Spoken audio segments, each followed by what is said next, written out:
Nous exigeons le retrait immédiat et inconditionnel des troupes rwandaises de notre territoire.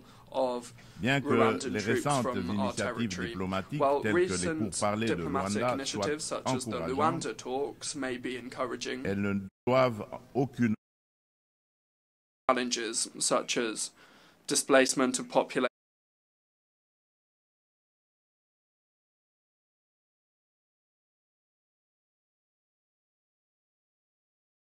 and also technological future prosperity. Investing in education, in particular in STEM subjects, that's science, technology, engineering and mathematics, and creating conducive environments for innovation are crucial. It is essential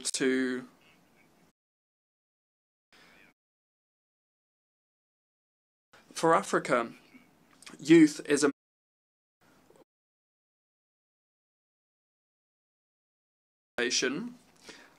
and the job market by providing the skills that they require to join the job market. Mr. President, the situation in the east of the Democratic Republic of the Congo is particularly concerning. The resurgence of the M23 terrorist group supported by Rwanda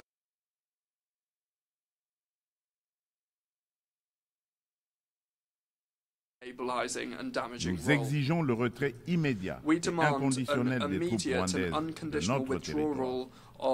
Bien que les récentes initiatives diplomatiques telles que les pourparlers de Rwanda soient encourageantes, elles ne doivent aucunement occulter l'urgence de cette action essentielle.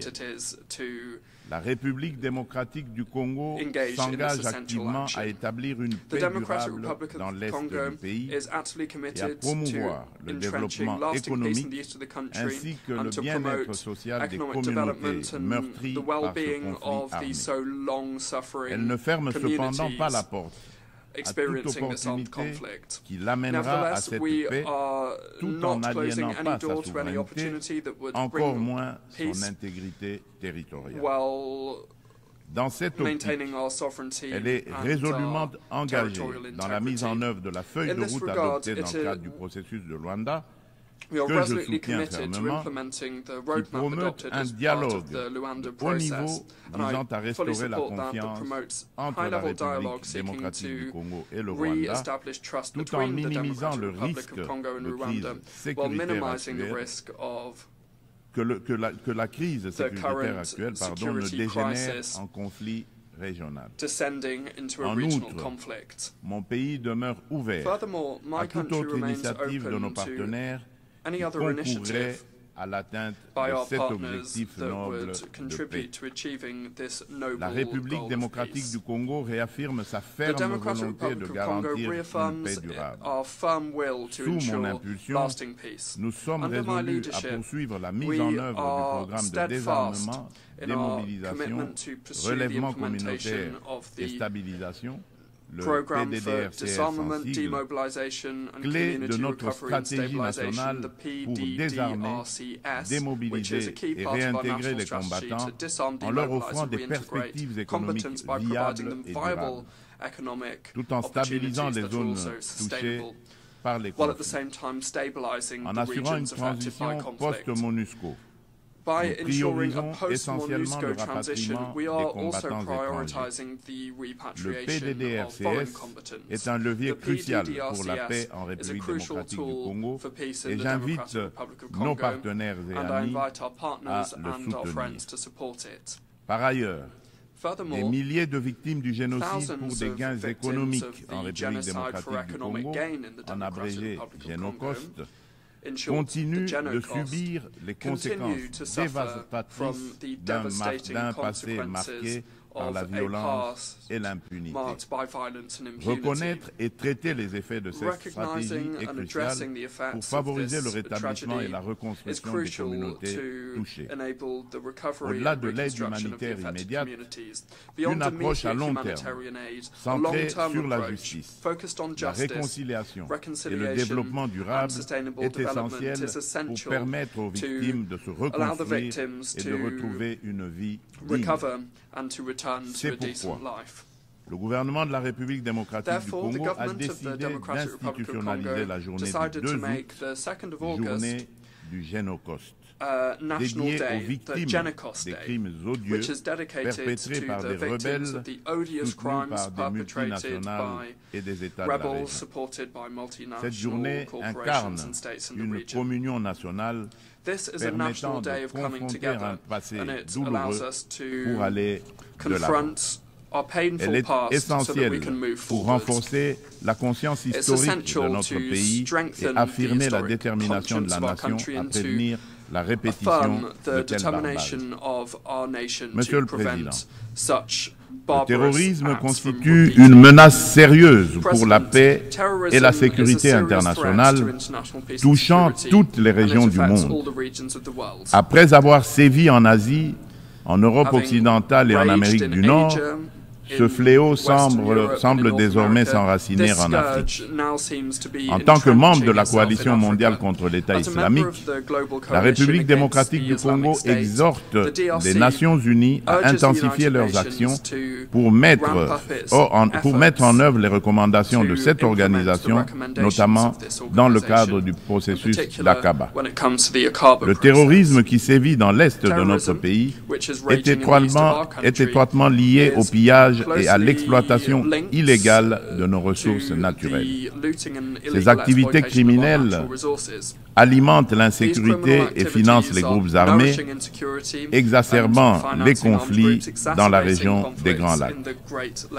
Par conséquent, il est impératif que les Nations unies envisagent des sanctions sévères contre les acteurs responsables de ces crimes économiques afin de briser ce cercle vicieux et de favoriser la paix, le développement durable et la dignité humaine pour les futures générations.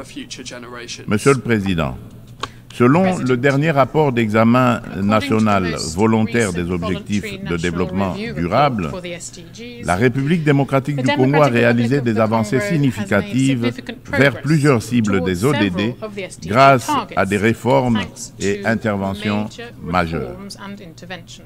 Depuis 2019, le gouvernement a mis en place une réforme ambitieuse pour assurer la gratuité de l'enseignement de base, permettant à près de 4 millions d'enfants de rejoindre l'école.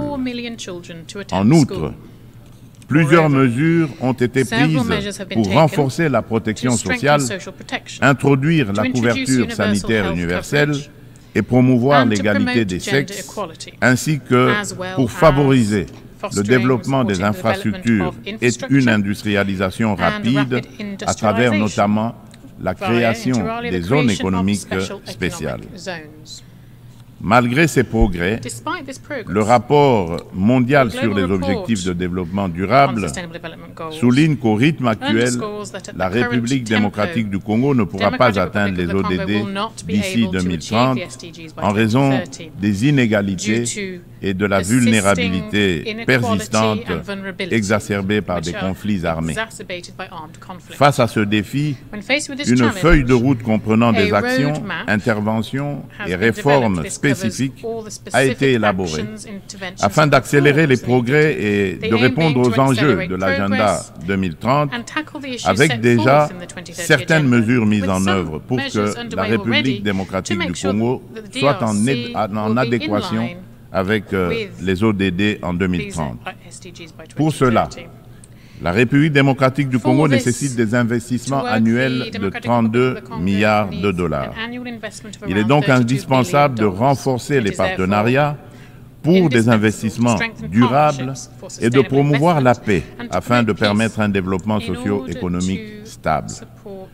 Au registre des réponses mondiales aux défis climatiques et la promotion des énergies renouvelables, la République démocratique du Congo, qui a déjà affirmé son engagement en faveur d'une action climatique ambitieuse, souligne l'importance cruciale d'un soutien financier et technique accru afin de renforcer ses efforts pour atteindre les objectifs de l'accord de Paris.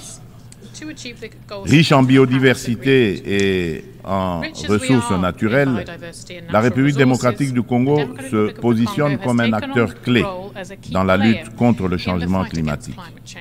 Les initiatives engagées pour réduire les émissions de gaz à effet de serre se concentrent sur 4 secteurs stratégiques: l'agriculture, la foresterie, l'énergie et la gestion des déchets.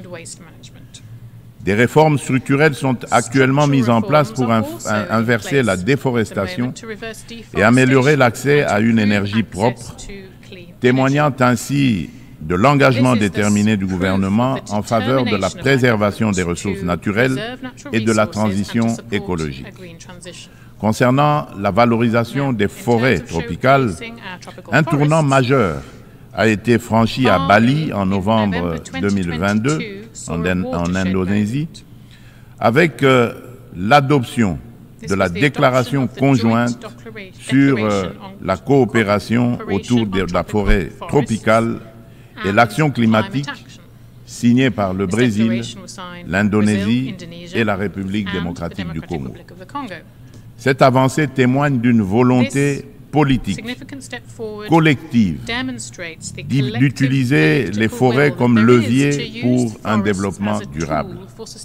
L'Alliance trilatérale pour la coopération sur les forêts tropicales, créée à cette occasion, constituera un cadre pour relever les défis liés à la biodiversité et proposera des solutions pour les marchés de crédit carbone, tout en veillant au respect des droits des peuples autochtones. Par ailleurs, dans le cadre des enjeux liés à l'environnement et au réchauffement climatique, il est essentiel de souligner la tenue du deuxième sommet des 3 grands bassins forestiers tropicaux du monde, à savoir l'Amazonie, le Congo et le Bornéo-Mékong, qui s'est tenu du 26 au 28 octobre 2023 à Brazzaville, en République du Congo. Cette initiative africaine, portée par le président Denis Sassou Nguesso, vise à mettre en œuvre, dans le cadre de la décennie des Nations Unies pour la restauration des écosystèmes, la première coalition mondiale dédiée à la restauration de 350 millions d'hectares d'écosystèmes terrestres et aquatiques. Ces forêts constituent un rempart indispensable contre le changement climatique. Face à des problèmes clairement identifiés et à des solutions à portée de main, il est crucial d'agir de manière concrète. Les bassins amazoniens, congolais et de Bornéo-Mékong abritent plus de 80% des forêts tropicales et jouent un rôle crucial dans la lutte contre le changement climatique, tout en fournissant des services écosystémiques vitaux. Il est donc impératif que l'amélioration des conditions socio-économiques des communautés locales qui jouent un rôle clé dans la préservation de ces forêts soit placée au centre des priorités de la gouvernance mondiale. Pour sa part, la République démocratique du Congo met en place des instruments juridiques et des dispositifs institutionnels visant à renforcer sa position sur le marché mondial du carbone, tout en restant ouverte à des partenariats en conformité avec l'accord de Paris et ses lois internes. La prise de conscience croissante des défis liés à l'instabilité climatique et à l'épuisement des ressources naturelles, souvent à l'origine de conflits armés, souligne l'urgence d'agir sur ces problématiques. Il est donc primordial de reconnaître le lien entre changement climatique, dégradation environnementale et sécurité, afin de favoriser des actions proactives qui atténuent ces risques par le biais de pratiques durables. À cet égard, nous appelons le Conseil de sécurité à établir des mécanismes internationaux intégrant les questions de sécurité climatique dans leurs discussions. Monsieur le Président, face à un défi énergétique majeur, le monde fait face à un défi énergétique majeur. Les systèmes basés sur les combustibles fossiles sont responsables d'importantes émissions de gaz à effet de serre, exacerbant le changement climatique. Sans efforts concertés pour promouvoir les énergies renouvelables, nous risquerions de faire face à davantage de crises, telles que des conditions météorologiques extrêmes et des conflits liés aux ressources naturelles, comme nous l'observons déjà. La République démocratique du Congo dispose de ressources abondantes, y compris des minéraux essentiels tels que le cobalt, le lithium, le nickel et le graphite, pour ne citer que ceux-là, qui peuvent faciliter une transition énergétique durable. Nous appelons à la coopération internationale pour développer les technologies et infrastructures nécessaires. Notre vision est de transformer l'exploitation de nos ressources en levier pour un développement durable et inclusif, tout en améliorant l'éducation, la santé et les infrastructures. L'inclusion sociale est au centre de notre stratégie, garantissant une répartition équitable des bénéfices du progrès. En nous investissant dans la lutte contre le changement climatique et en contribuant aux objectifs de développement durable, la République démocratique du Congo est prête à jouer un rôle clé dans la transformation des systèmes énergétiques mondiaux. Ensemble, nous pouvons bâtir un avenir où l'énergie est propre, durable et accessible à tous. Monsieur le Président, j'aimerais également aborder la question cruciale de la parité homme-femme. Bien que la participation égale des femmes et des hommes à la vie politique soit internationalement reconnue, il subsiste dans la pratique un fossé entre l'égalité juridique et la réalité dans l'exercice du pouvoir. Les préoccupations des femmes méritent d'être intégrées dans les décisions majeures qui touchent notre société.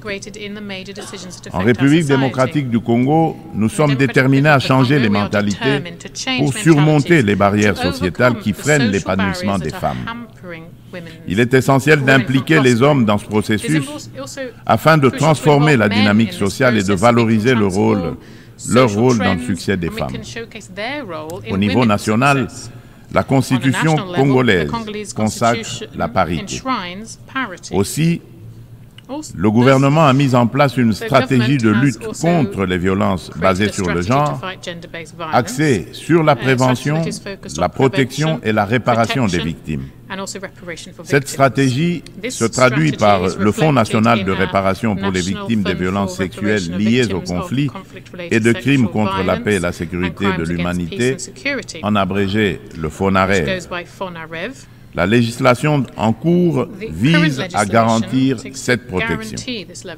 Il convient de souligner les progrès significatifs réalisés en matière de participation des femmes à la prise de décision, avec la nomination pour la première fois dans notre histoire d'une femme comme première ministre et chef du gouvernement.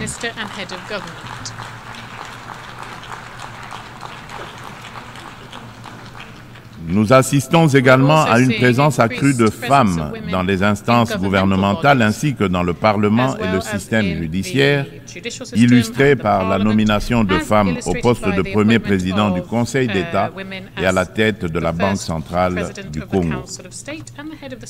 Monsieur le Président de l'Assemblée générale des Nations unies, Monsieur le Secrétaire général des Nations unies, Mesdames et Messieurs les chefs d'État et de gouvernement, Mesdames et Messieurs les chefs de délégation, Monsieur le Président, dans cet élan de progrès, il est impératif que la communauté internationale, sous l'égide des Nations Unies, continue d'accompagner ces dynamiques en se réinventant face aux défis du monde actuel. Pour maintenir la confiance de la communauté internationale, l'Organisation des Nations Unies doit prouver sa capacité à s'adapter aux évolutions contemporaines et à les surmonter de manière efficace et responsable. Il est impératif de redynamiser le multilatéralisme par des réformes ciblées de la Charte des Nations Unies touchant des questions clés telles que le Conseil de sécurité, le droit de veto, le chapitre 7 et le recours à la force. Néanmoins, cela ne suffira pas. La coordination et la coopération entre les différentes institutions et agences des Nations Unies doivent également être renforcées. De nombreux enjeux globaux sont souvent abordés de manière redondante dans différents forums, parfois sous des angles contradictoires, tandis que d'autres problématiques restent entièrement négligées, chaque bureaucratie internationale cherchant à défendre son existence propre. À cet égard, tout en saluant l'appui des États-Unis, je réitère avec fermeté, au nom de l'ensemble des pays africains, la requête de création de 2 sièges permanents au Conseil de sécurité des Nations Unies pour les pays africains.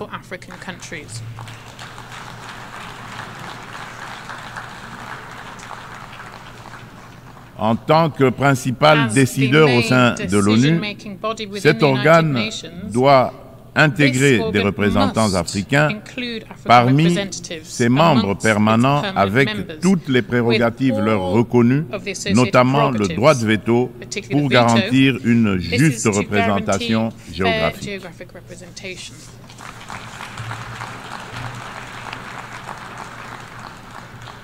Il s'agit là d'une question de justice pour un continent dont le rôle dans les affaires internationales ne cesse de croître. Nous, Africains, tenons cette exigence avec la plus grande détermination.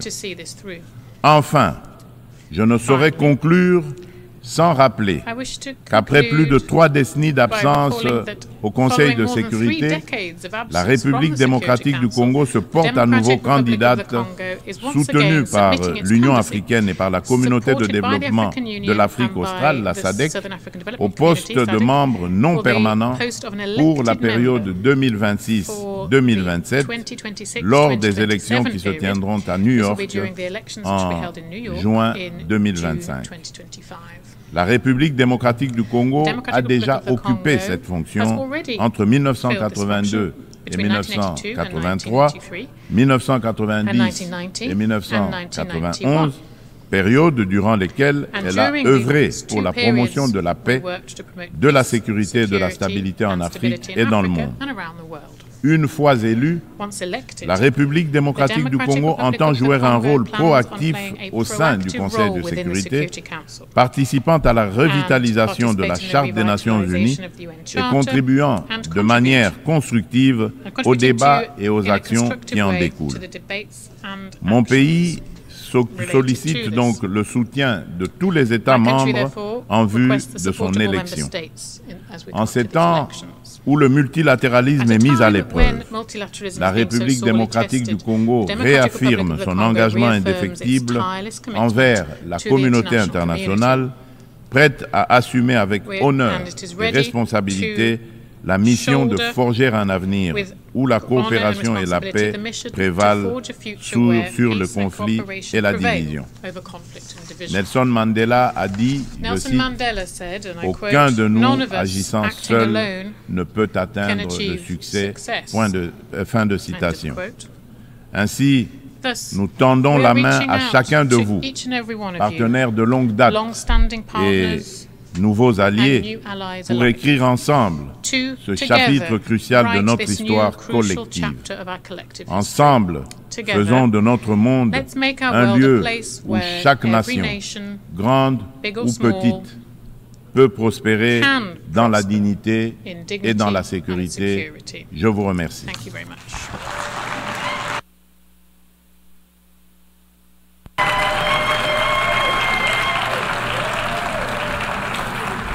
On behalf of the Assembly,